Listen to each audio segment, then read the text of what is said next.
আমার ইচ্ছে ছিল ইউটিউবে লাইভ শেয়ার করার। জানি না এই স্বপ্ন পূরণ হবে কিনা, তবুও চেষ্টা করে যাব। যদি সাপোর্ট করার মতো লোক পেতাম তাহলে তো হতোই। 2025 সাল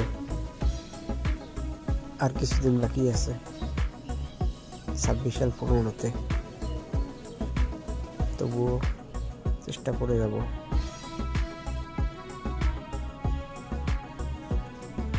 সবাই দোয়া করবেন, সাপোর্ট করবেন আমাকে। শুধু একটু সাপোর্ট, বেশি না, একটু সাপোর্টের জন্য আমি লাইভে আসতে পারি। লাইভ করার স্বপ্ন আমার, সেই স্বপ্ন পূরণ করার জন্য আপনাদেরকে আমার রিকোয়েস্ট জানাচ্ছি।